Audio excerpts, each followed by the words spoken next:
신약성경 129면에 있는 누가복음 19장 28절로 44절입니다. 교독하겠습니다.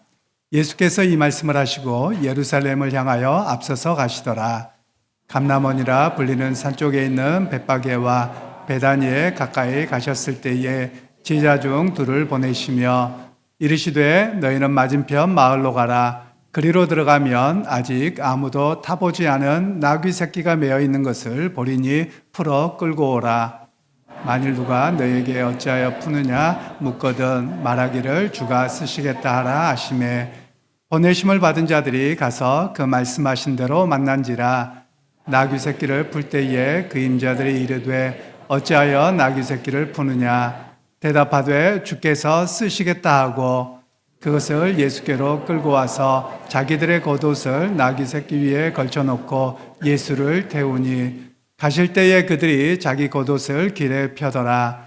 이미 감람산 내리막길에 가까이 오심에 제자의 온 무리가 자기들이 본 바 모든 능한 일로 인하여 기뻐하며 큰 소리로 하나님을 찬양하여 이르되 찬송하리로다. 주의 이름으로 오시는 왕이여 하늘에는 평화요 가장 높은 곳에는 영광이로다 하니 무리 중 어떤 바리새인들이 말하되 선생이여 당신의 제자들을 책망하소서 하거늘 대답하여 이르시되 내가 너희에게 말하노니 만일 이 사람들이 침묵하면 돌들이 소리 지르리라 하시니라.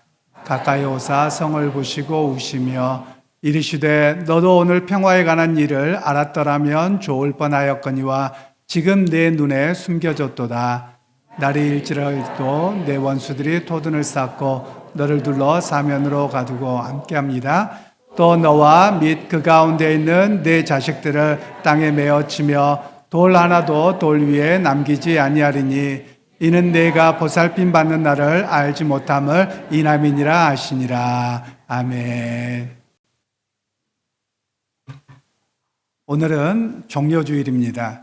종료주일은 예수님께서 예루살렘의 마지막 십자가에 못 박혀 돌아가시기 전에 입성하실 때 수많은 사람들이 종려나무 가지를 꺾어서 예수님의 오심을 환영하고 기뻐했던 그런 절기를 우리가 지키는 절기가 바로 이 종료주일이라고 합니다.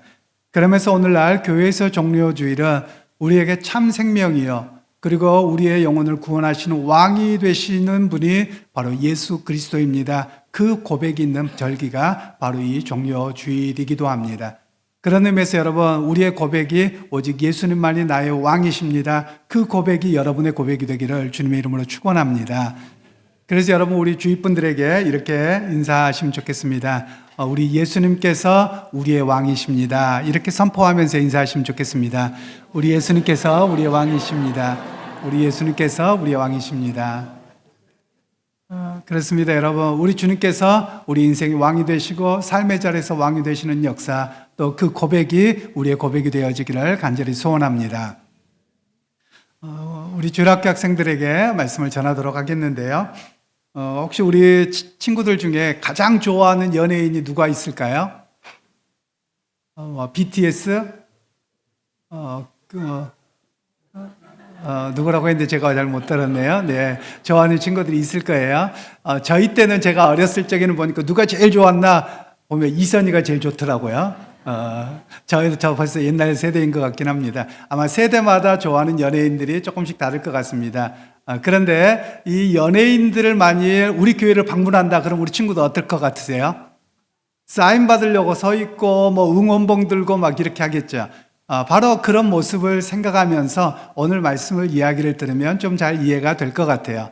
마치 내가 정말 귀하게 여기는 연예인 또는 나의 모든 걸 해결해 줄 분이 온다면 그냥 가만히 앉아있기보다도 가까이 가서 보고 싶고 그리고 사진도 한 장 찍고 싶고 사인도 받고 싶고 또 그분의 이야기도 들어보고 싶고 바로 그런 모습이 우리의 모습일 거예요. 예수님 당시에는 사람들이 바로 예수님의 이야기를 듣고 또 예수님께서 수많은 기적을 베풀어 주신 것을 보고 예수님께 더 가까이 가기를 원했어요. 그런데 예수님께서 예루살렘에 오신다더라 라고 하니까 마치 우리 교회에 오신다고 하시는 것처럼 사람들이 전부 다 나와서 예수님을 환영하고 그리고 만나보기를 원했고 조금이라도 예수님께 가까이 있어 보고 싶어 했던 그 기간이 바로 이 종료주일이라고 하는 절기가 되어질 거예요. 옛날에는 오늘과 같이 이렇게 잘 발달되어 있는 게 없어가지고요. 요즘에 연예인 온다 그러면 또는 연예인이 오는 공연 가면 뭐 들고 가지요? 응원봉을 들고 가더라고요. 보니까 응원봉 들고 가고 또 옛날에는 핸드폰으로 불 반짝반짝하고 뭐 이렇게 있었거든요. 그런데 옛날에는 이런 게 없으니까 옆에 보면 나뭇가지가 있는 거예요. 그 나뭇가지가 종려나무가지라고 하는 건데요. 이 나뭇가지가 이렇게 손처럼 펴져 있고 주보에 제가 그림을 그려 이렇게 사진을 올려놨는데요. 이렇게 돼 있는 걸 가지고 막 흔들면서 예수님을 환영하는 그런 시간이 되어지는 것이죠. 마치 이렇게 생각하면 어떨까 싶은 생각이 들어요. 어저께는 한화와 이글스가 야구 좀 아마 진 것 같아요. 근데 그저께는 이겼더라고요. 근데 그저께 큰 차이로 이겨서 뭐 제가 뉴스나 또 누가 이렇게 보내준 걸 봤더니 사람들이 신나서 어쩔 줄 몰라 하더라고요. 혹시라도 그럴지 안 그럴지는 모르겠지만 올 연말에 가서 한화 이글스가 코리안 시리즈 우승했다 그러면 여러분 어떨 것 같으세요? 아마도 대전에 그 카퍼레이드를 하지 않을까요? 뚜껑이 열린 차로 해가지고 한화 선수들 돌아다니고 은행동이다 둔산동이다 또 우리 앞길이다 이러고 돌아다니면서 아마 축하할 거예요. 그러면 사람들이 다 나와서 너무 기뻐하고 축제를 벌리는 바로 그런 상황이 되지 않을까 싶어요. 아마 그런 상황을 이해를 하며 오늘 예수님께서 오셨을 때 모든 예루살렘 사람들이 다 뛰쳐나와서 예수님과 가까이 하려고 하고 또 기뻐했던 그런 절기가 바로 종료주일이다라고 이야기를 하고 있죠.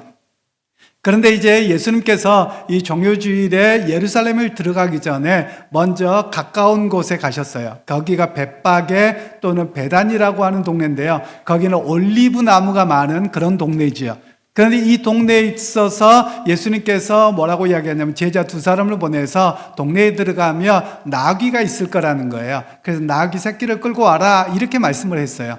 그랬더니 아니 주님 그랬다가 갑자기 끌고 오면 나 도둑놈 취급하면 어떻게 해요? 그랬더니 예수님께서 주님이 쓰신다고 해라 라고 하는 겁니다. 그러면 보내줄 거다. 그래서 제자들이 마침 가서 나귀가 있어서 끌고 오려고 하니까 거기 옆에 앉아있던 사람이 당신 도둑놈이야 왜 가져가 이러는 거죠. 그랬더니 하느냐 아이가 예수님이 쓰신답니다. 그랬더니 아무 말 안 하고 갖다 쓰세요 이러고 내어주는 거예요. 그런데 오늘 성경에서는 그 사람의 이름을 이야기를 하지 않아요. 그냥 예수님이 쓰신다고 하니까 그냥 무조건 예수님께 헌신하고 드려지는 그런 모습을 오늘 성경에서는 말씀을 하고 있지요. 마치 이걸 생각해 보면 뭐하고 똑같냐면요. 이 사람에겐 나귀는 그날 하루 돈 벌어서 먹고 사는데 중요한 역할이 나귀예요. 왜냐하면 여기를 보통 위성도시라고 하는데요. 예루살렘에서 제가 걸어가 보니까 한 30분, 40분 정도 되는 것 같아요. 그 동네에서 왔다 갔다 하면서 예루살렘은 비싸서 못 살고요. 조그만 동네에 사는 거예요. 건너편에서. 그러면서 예루살렘에 필요한 생필품을 배달하고 이렇게 살아가는 사람들이 나귀를 가지고 살아가는 거예요. 오늘로 이야기하면 택배차라고 말할 수 있는 거예요. 즉 이 사람의 모든 하루의 일당을 벌어가는 거예요. 그런데 그걸 포기하고 예수님 쓰시라고 드린 사람이 이름 없는 나귀의 주인이라는 것을 이야기합니다. 그래서 오늘 성경은 어떤 이야기를 하냐면 예수님이 쓰시겠다 또 예수님이 마음을 주시며 그냥 계산하지 않고 예수님 쓰십시오 예수님 함께 하겠습니다 이렇게 봉사할 수 있는 믿음의 사람이 되어야 함을 오늘 성경은 말씀을 하고 있지요.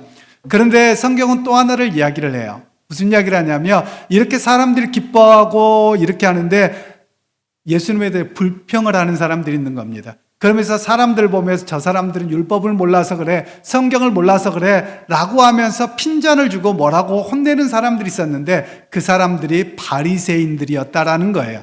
그리고 이 사람들은 종교 지도자들이거든요. 오늘날 교회로 이야기하면 목사님들이고 장로님들이고 뭐 이런 분들일 수 있다는 거예요.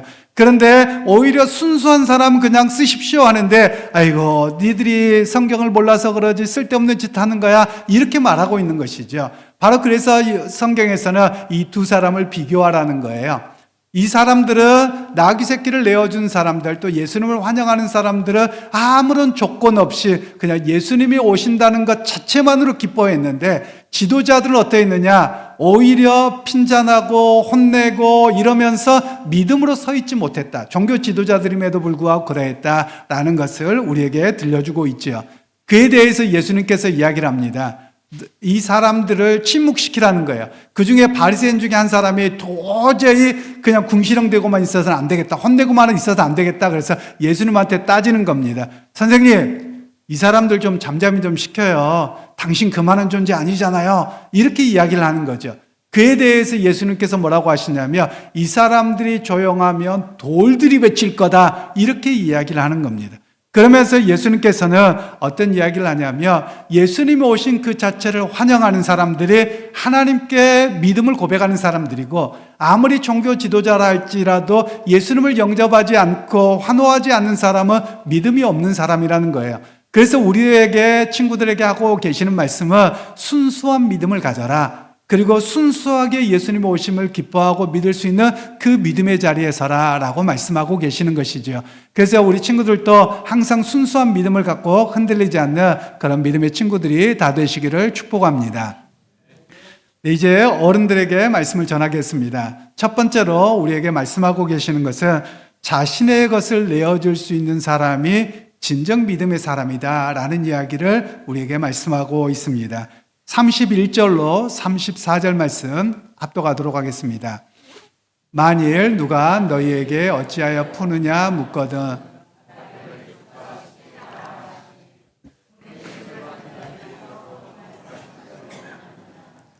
나귀 새끼를 풀 때에 그 임자들이 이르되 어찌하여 나귀 새끼를 푸느냐 대답하되 주께서 쓰시겠다 하고 아멘. 예수님께서 갈릴리에서 출발해서 예루살렘까지 가시는 그 과정에 하나님 나라에 대해서 가르치십니다. 그리고 병자들 고쳐주십니다. 그래서 점점 사람들이 같이 동행하면서 예수님을 환호하고 예수님이 예루살렘에 들어가면 놀라운 역사가 일어날 것을 기대하면서 들어갑니다. 그런데 예수님께서는 오늘 이 나귀를 타고 가시는 장면이 오늘 본문에 나오는데요. 우리가 좀 이걸 생각하시면 좋을 것 같긴 합니다. 어떤 거냐면요. 우리나라 같은 경우는 어느 도시를 들어가면 도시에 대문이 있습니까? 없습니까? 도시에 대문이 없어요. 물론 톨게이트는 있어요. 어디에서요? 고속도로에서 돈 받으려고만 있죠.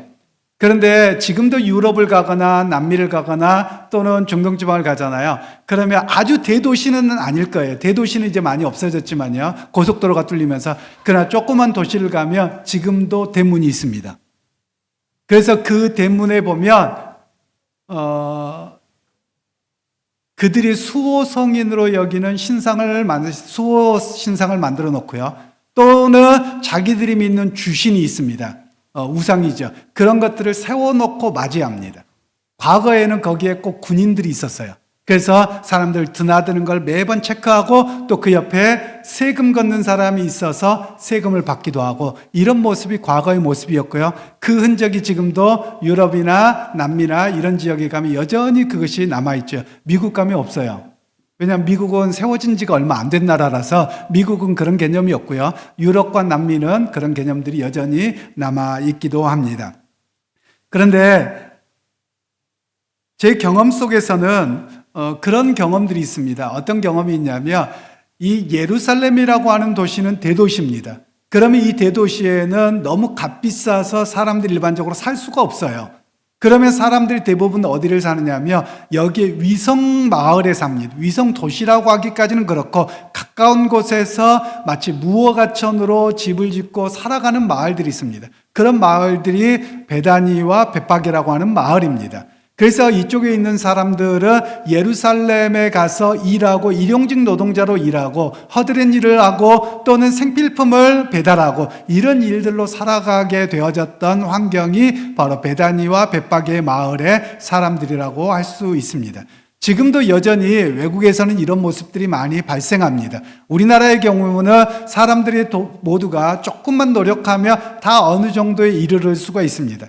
그러나 외국의 경우는 일반 사람들이 사는 마을과 도시와 그리고 이곳에 살지 못해서 오가는 사람들이 많이 있습니다. 제가 브라질의 상파울루에 살면서 그런 경험이 있습니다. 아이들을 학교를 태워다 주러 가면 꼭 가는 길이 있습니다. 거기 상파울루에 있는 기차역이 루스라고 하는 역인데요. 이 역을 보면 아이들 학교 데려다 주는 그 시간에 사람들이 정말 우르르 몰려오는 정도가 아닙니다. 발 디딜 틈이 없을 정도로 인산인해가 사람들이 몰려오는 거예요. 그리고 한국 사람들이 대부분 사장님인데 거기 일하러 갑니다. 몇십만이 몰려드는 거예요. 그리고 또 아이들을 태우러 오거나 뭐 하거나 5시 여간이 되잖아요. 그럼 사람들이 몰려가는데 구름대처럼 몰려가는 겁니다.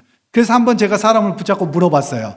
아니 도대체 뭐 하는데 이렇게 하느냐고. 그랬더니 자기들이 이 쌍폴로 와서 돈을 벌려면 자기가 한 3시간 정도 거리에 산다는 거예요. 그래서 우리나라로 이야기하면 3시간까지 안 걸릴 거예요. 1시간이 안 걸릴 거예요. 근데 교통편이 좋지 않아서 버스 타고 기차 타고 갈아타고 온다는 거예요. 그래서 몇 시에 오느냐? 최소 5시에 일어나야 된다는 거예요. 5시에 일어나서 출발해야 된다는 거예요. 왜냐하면 아침에 일이 8시부터 시작하거든요. 8시부터 5시까지예요. 그걸 보면서 성경에 대한 이해가 좀 되더라고요. 왜냐하면 예수님 당시에 수많은 사람들이 예루살렘에 살지 못해서 벳바게라고 하는 마을, 베단이라고 하는 마을, 또 다른 마을에 살면서 아침 시간이 되면 사람이 몰려갔다가 그리고 사람들이 다시 나오는 그런 상황이 발생하고 있는 것이지요. 그러면서 오늘 성경에서는 이 마을에 사는 사람 이야기를 하는 겁니다. 이 마을에 사는 사람은 이름이 밝혀져 있지 않아요. 그냥 나귀 새끼의 주인이에요.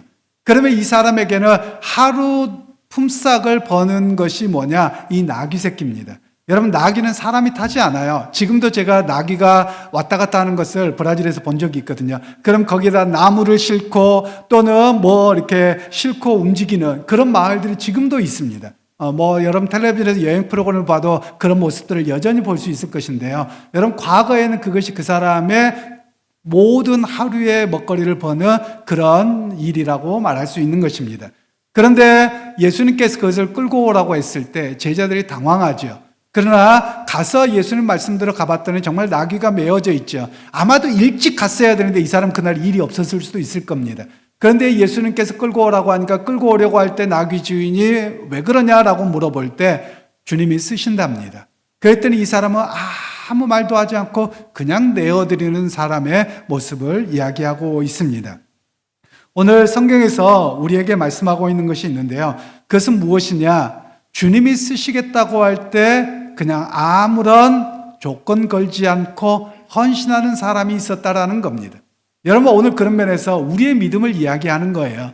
우리의 믿음이 주님을 향한 교회 봉사 또 복음의 역사를 위해서 할 때 여러분, 과연 주님이 감동시키실 때 어떻게 하냐는 거예요. 많은 분들에 보면 실제로 종교 지도자들과 부자들과 이런 사람이 헌신하지 않았어요. 오히려 이름 없는 사람이에요. 그런데 주님이 쓰시겠다고 하고 감동되었더니 곧바로 그냥 드렸던 그런 사람이라는 것을 이야기하는 겁니다. 그래서 오늘 우리에게도 마찬가지입니다. 주님께서 우리에게 감동 주시고 우리에게 헌신하게 하시며 여러분 그냥 순종할 수 있는 순전한 믿음으로 서도록 우리에게 말씀하고 계시는 내용이 이 본문의 이야기인 것이죠.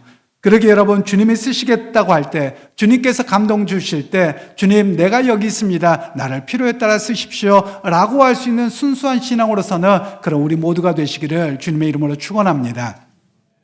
이제 두 번째로 자신의 지위나 명예 또는 물질이 없음에도 불구하고 주님을 왕으로 조건 없이 모셔들었던 사람들이 있음을 오늘 성경은 이야기를 합니다. 35절로 38절 말씀 다시 한번 합독하도록 하겠습니다. 그것을 예수께서 나귀 새끼 위에 걸쳐놓고 예수를 태우니 가실 때에 그들이 자기의 겉옷을 길에 펴더라.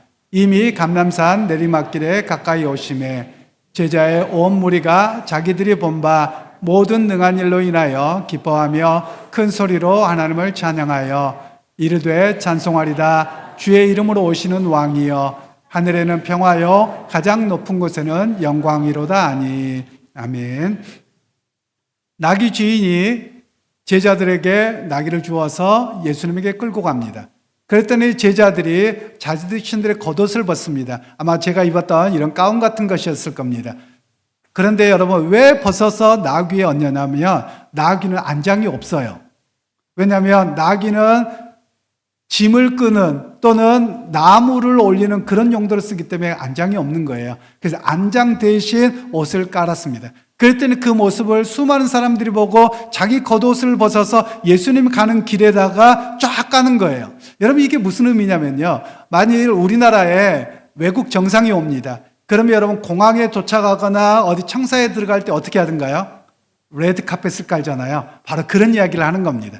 즉 가진 것이 없지만 예수님이 왕으로 오시기에 우리는 그곳을 당신의 길 걸어갈 수 있는 왕의 길로서 카펫을 깐다. 이런 의미로 그들은 이렇게 하고 있었다라는 것입니다. 그러면서 그들은 종려나무를 꺾어서 주 찬송하리로다 주님의 이름으로 오시는 이여 라고 환영했던 이야기를 우리에게 들려주고 있습니다. 여기에서는 여러분 우리에게 한 가지 주고 있는 메시지가 있어요. 많은 사람들은 나를 드러내려고 합니다. 내가 누구인지를 알리려고 합니다. 그런데 여기 있는 성경에서는 수많은 사람들이 예수님을 환영하고 옷을 벗어서 했습니다. 여러분 그러면 우리 같으면 요즘 같으면 옷을 벗으면 안에 옷이 있어요. 그런데 이때는요 속옷밖에 없는 거예요. 아마 대부분이 남자들이었을 겁니다. 그러면 여러분 이거 하나 벗으면 우통 벗고 있는 거예요. 얼마나 창피한 일입니까? 물론 날씨가 여러분 그렇게 따뜻했을 날씨는 아니에요. 왜냐하면 오늘이기 때문에요. 예루살렘에도 이때쯤이면 그렇게 따뜻한 날씨가 아니거든요. 또 해발 800m라서 여러분 날씨가 그리 좋을 때는 괜찮지만 그렇지 않을 때는 아주 썬더가고 춥단 말이에요. 그런데도 불구하고 그렇게 했다라는 거예요. 그런데 그 사람이 누구라고 말하고 있지 않은 겁니다. 그래서 성경은 우리에게 말씀하고 있는 내용이 뭐냐면 나를 알아달라고 하지 않고 그냥 주님 오신 그 자체를 기뻐하고 환영하는 사람이 있었다라는 것을 우리에게 말씀하고 계시는 겁니다. 즉 사람을 보고서 섬기는 자리가 아니라 그냥 주님 오심 그 자체가 기뻐서 섬기는 사람이었다라는 것을 말씀하고 계시는 겁니다. 그러게 여러분 교회를 봉사하고 주님을 위해서 헌신하는 거 남이 안 알아줘도 괜찮은 겁니다. 남이 몰라줘도 내가 주님을 향한 사랑 때문에 헌신하며 그걸로 감사하고 서 있어야 되는 신앙이 참 신앙인이었다라는 것을 우리에게 말씀하고 계시는 겁니다. 여러분 제가 목사여서 어떨 때 보면 성도들의 헌신과 귀함을 알아주기도 하지만 제가 좀 둔해가지고 모를 때도 있어요. 여러분 그러면 섭섭병 안 들었으면 좋겠습니다. 왜냐하면 사람을 보고 하는 일이 아니라서 그래요. 여러분들의 봉사 헌신은 사람을 보고 하는 일이 아니라 주님을 기뻐하는 일이고 하나님께 영광을 올려드리는 일입니다. 여러분 그 자체로 감사하고 그 자리에 서 있을 수 있는 그런 우리 모두가 되시기를 간절히 소원합니다. 이제 세 번째로 자신들의 생각과 다르다고 예수님과 각을 세웠던 사람들에 대한 이야기를 하고 있는데요. 39절로 44절 말씀을 다시 한번 압도하도록 하겠습니다. 무리 중 어떤 바리새인들이 말하되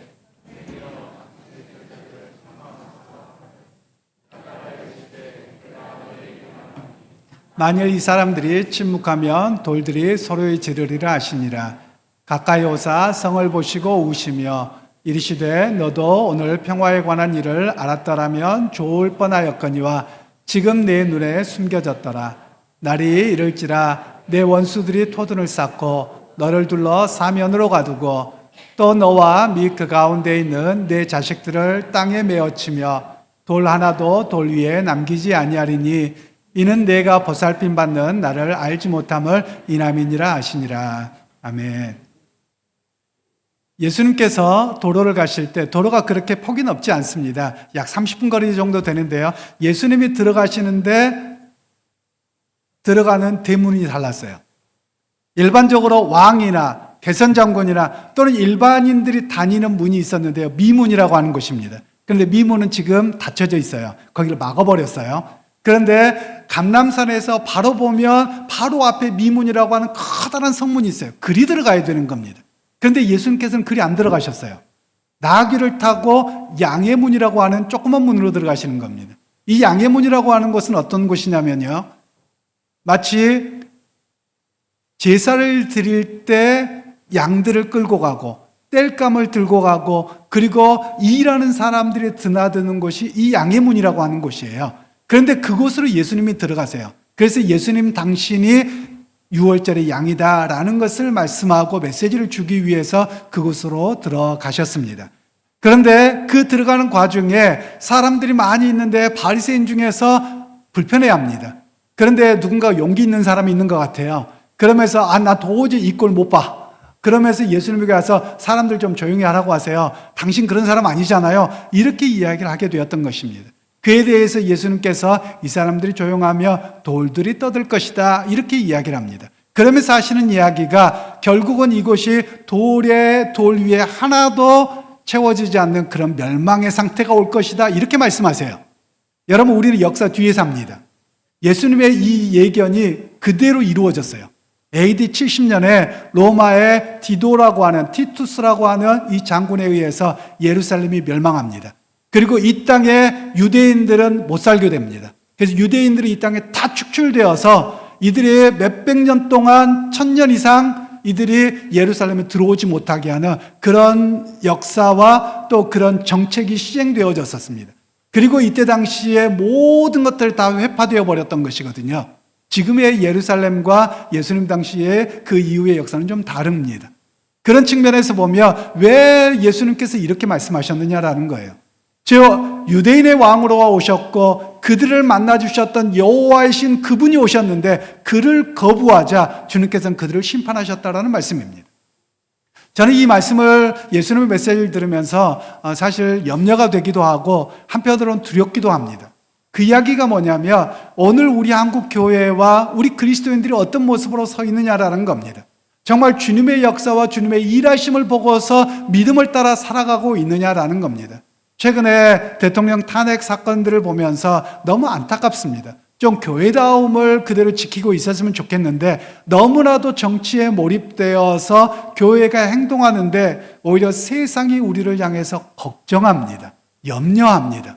저에게도 어떤 분들이 그러더라고요. 목사님 도대체 왜 그래요? 라고 이야기를 하는데 제가 할 말이 뭐가 있겠습니까? 그래서 우리와 달라요. 그것도 한두 번이죠. 우리 아니고요. 대부분 안 그래요. 한두 번이죠. 여러분, 교회가 이렇게까지 해야 되겠습니까? 오히려 교회가 세상이 걱정하는 모습이 되어버렸습니다. 교회를 향해서 걱정하는 모습이 되었어요. 오히려 교회의 모습은 순결함으로 교회의 모습을 지키고 신앙을 지키고 세상을 타락하지 않도록 올바르게 서야 함에도 불구하고 그렇지 못한 모습이 오늘 한국교회의 모습이었다는 거예요. 그래서 한국교회가 신앙이 어떻게 되었느냐, 자기가 원하는 것을 얻고자 하는, 자기의 욕망을 이루고자 하는 그런 비나이다 종교로 전락해버린 것은 아닌가 하는 그런 안타까움이 든다는 말씀입니다. 아마 예수님 시대에도 마찬가지였습니다. 종교 지도자들은 자기들의 부와 명예가 빼앗기지 않고 이것이 영원하기를 위해서 비나이다 종교로 머물러 있었고, 그리고 없는 사람들도 나도 어떻게 주님께 빌어가지고 잘 살아볼까 이것만을 빌었던 종교였습니다. 그에 대해서 예수님은 심판을 선언하셨고 실제로 심판의 역사가 이루어졌다는 말씀이에요. 그런데 오늘 우리 한국교회가 어떻습니까? 이 종료주일에 예수님이 오셨다는 것을 기억하면서 유대인의 왕일 뿐만 아니라 우리의 구원자의 왕이라며 예수님의 제자로 예수님의 말씀을 따라서 세상의 소금과 빛의 역할로 밝히는 자로 부패하지 않도록 살아가야 되는데 오히려 교회가 더 부패한 모습을 보여주고 있다며, 여러분, 이 어찌된 일입니까? 여러분, 그런 측면에서 우리가 한국교회를 끌어안고 기도하셔야 될 뿐만 아니라 저희와 여러분이 깨어 있으셔야 될 것입니다. 왜냐하면 세상의 소리에 속지 않으셔야 될 것입니다. 여러분의 욕망의 소리에 속지 않으셔야 될 겁니다. 내가 그리스도인이라며 주님 앞에 부끄럽지 않는 자로 서야만 할 것입니다. 여러분, 기억하십시오. 하나님은 여러분의 속의 중심을 알고 계십니다. 여러분의 속의 욕망을 알고 계십니다. 아무리 여러분들이 종교적인 어떤 것으로 무엇을 포장한다 할지라도 여러분의 진정 원하는 것이 무엇인지를 알고 계신다는 말씀이에요. 그래서 여러분, 우리가 그것을 내려놓고 종료주일에 내가 주님의 거룩한 백성으로 말씀 안에서 거하기 원합니다, 이런 교회와 성도로 설 수 있기를 소원합니다.